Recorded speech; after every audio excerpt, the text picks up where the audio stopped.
Hello friends, അപ്പം നമ്മൾ scuba ഡൈവിങ്ങിൻ്റെ പുതിയ വിശേഷങ്ങളുമായി വന്നിരിക്കുകയാണ്.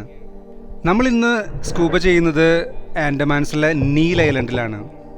മുൻപത്തെ തവണ നമ്മൾ ചെയ്തുകൊണ്ടിരുന്നത് ഹാവ്ലോക്കിലായിരുന്നു. പക്ഷേ ഇപ്രാവശ്യം ഒരു ചേഞ്ചിന് വേണ്ടി നീൽ ഐലൻഡിൽ വന്നിരിക്കുകയാണ്. വിസിബിലിറ്റി നല്ല ഹൈ ആണെന്നാണ് നമ്മുടെ ഫ്രണ്ട്സ് എല്ലാവരും ഡൈവ് ചെയ്യാൻ പോകുന്നതിന് മുമ്പ് പറഞ്ഞത്. നമ്മൾ ഡൈവ് ചെയ്ത് കഴിഞ്ഞപ്പോൾ നമുക്ക് കിട്ടിയ എക്സ്പീരിയൻസും അങ്ങനെ തന്നെയായിരുന്നു. നമ്മൾ ട്രാവൽ ചെയ്യുമ്പോൾ നമുക്ക് ഓരോ സ്ഥലങ്ങൾ കാണുമ്പോഴും കാണുന്ന ഒരു എക്സ്പീരിയൻസ് തന്നെയാണ് നമ്മൾ ഓരോ ഡൈവ് സൈറ്റിലും നമുക്ക് കിട്ടുന്നത്. ഓരോ സ്ഥലത്ത് ചെല്ലുമ്പോഴും നമുക്ക് വ്യത്യസ്തങ്ങളായ കാഴ്ചകളാണ് കാണാൻ പറ്റുന്നത്. പിന്നെ പല വെറൈറ്റിയിലുള്ള ഫിഷുകളും കോറൽസുകളും എല്ലാം നമ്മളെ ഭയങ്കരമായിട്ട് അട്രാക്റ്റ് ചെയ്യും. ഓരോ തവണ ഡൈവ് ചെയ്യുമ്പോഴും നമ്മൾ വിചാരിക്കുക നെക്സ്റ്റ് ടൈം കൂടുതൽ ടൈം ഡൈവ് ചെയ്യാൻ പറ്റണമെന്നാണ്. അതിന് വേണ്ടിയിട്ടുള്ള ഒരു ട്രൈ തന്നെയാണ് നമ്മൾ എപ്പോഴും ചെയ്യുക. പക്ഷെ ചില സമയങ്ങളിൽ നമുക്ക് പറ്റണമെന്നില്ല. ഒരു ഹൈ ഡെഫിനിഷൻ വീഡിയോ കാണുന്നത് പോലെ നമുക്ക് ഫിഷുകളെയും കോറൽസുകളെയൊക്കെ കാണുമ്പോൾ നമ്മുടെ മനസ്സുകൊണ്ട് നമ്മൾ ഒരിക്കലും തിരിച്ചു വരാൻ ആഗ്രഹിക്കില്ല. പക്ഷേ ഓക്സിജൻ സിലിണ്ടർ കഴിഞ്ഞതിനനുസരിച്ച് നമുക്ക് തിരിച്ചു വരണം. ഓരോ ഡൈവ് സൈറ്റും ഒന്നിനൊന്ന് മെച്ചം തന്നെയാണ്. പലതരത്തിലുള്ള ഫിഷുകളെ നമുക്ക് അവിടെ കാണാൻ പറ്റും.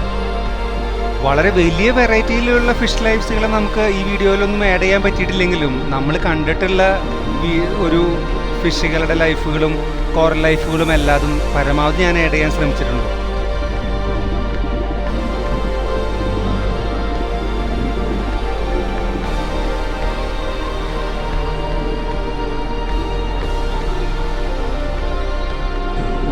നിങ്ങൾ ആൻഡമാൻ പോകാൻ ആഗ്രഹിക്കുന്നവരാണെങ്കിൽ സ്കൂബ ഡൈവിങ് എങ്ങനെയെങ്കിലും ചെയ്യാൻ നോക്കണം. വയസ്സായവരാണെങ്കിൽ അറ്റ്ലീസ്റ്റ് ഗ്ലാസ് ബോട്ടെങ്കിലും ചെയ്യാൻ നോക്കുക. അവിടെ സെമി സബ്മറൈൻസിൻ്റെ ആക്ടിവിറ്റികളുണ്ട്, പിന്നെ ഗ്ലാസ് ബോട്ട് ഉണ്ട്, അതുപോലെ തന്നെ സീ ബെഡ് വാക്കിംഗ് എന്ന് പറഞ്ഞ ആക്ടിവിറ്റികളുണ്ട്. ഇതിലേതെങ്കിലുമൊക്കെ നിങ്ങൾക്ക് ചെയ്യാൻ ഏതാണോ പറ്റുന്നത് അതിനനുസരിച്ച് ട്രൈ ചെയ്യുക. അപ്പം നമുക്ക് ലൈഫുകളെ, ആ സീ ലൈഫുകളെ നമുക്ക് കുറേ കാണാൻ പറ്റും. ഈ കാണുന്നതാണ് കടലിലെ ഏറ്റവും വെനമസ് ആയിട്ടുള്ള സ്നേക്ക്. പക്ഷേ അഗ്രസീവ് അല്ല. അവൻ ഇര പിടിച്ചിട്ട് നമ്മൾ കണ്ടപ്പോൾ വേറെ സ്ഥലത്തേക്ക് മാറിപ്പോകുന്നതാണ് ഈ കാണുന്നത്. എത്ര കണ്ടാലും മതി വരാത്ത അത്രയധികം ഫിഷുകളുണ്ട് അവിടെ. വളരെ വെറൈറ്റി ആയിട്ടുള്ള കളേഴ്സിലും വലുപ്പത്തിലും വലുതും ചെറുതും എല്ലാ തരത്തിലുള്ള ഫിഷുകളുണ്ട്. നമുക്ക് എത്ര കണ്ടാലും മതി വരില്ല. മെയിനായിട്ട് നമുക്ക് ഇന്ത്യയിൽ സ്കൂബ ഡൈവിങ് ചെയ്യാൻ വേണ്ടിയിട്ടുള്ള ഓപ്ഷൻസ് ആൻഡമാൻസിലും ലക്ഷദ്വീപിലും നേത്രാണി ഐലൻഡ്സിലും അങ്ങനെയുള്ള സ്ഥലങ്ങളിലാണ്. ട്രിവാൻഡ്രത്തും പിന്നെ അതുപോലെ തന്നെ പോണ്ടിച്ചേരിയിലൊക്കെ ഓപ്ഷൻസ് ഉണ്ട് എന്നാണ് എൻ്റെ അറിവ്.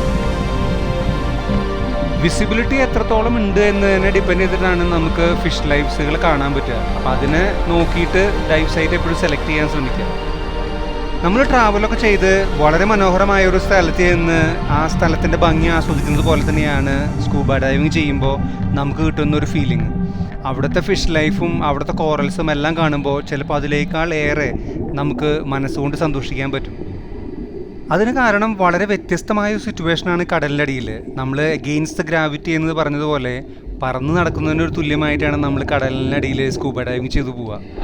കൂടെ തന്നെ നമ്മുടെ ചുറ്റും കുറേ കളറിലും ചെറുതും വലുതുമായ മീനുകളും കൂടി ഉണ്ടാകുമ്പോൾ വളരെ രസകരമായി ഫീൽ ചെയ്യും. ആദ്യമൊക്കെ നമുക്ക് കുറച്ച് പേടിയും പിന്നെ നമുക്കിത് ചെയ്യാൻ പറ്റുമോ എന്നുള്ളൊരു ടെൻഷനൊക്കെ ഉണ്ടാവും.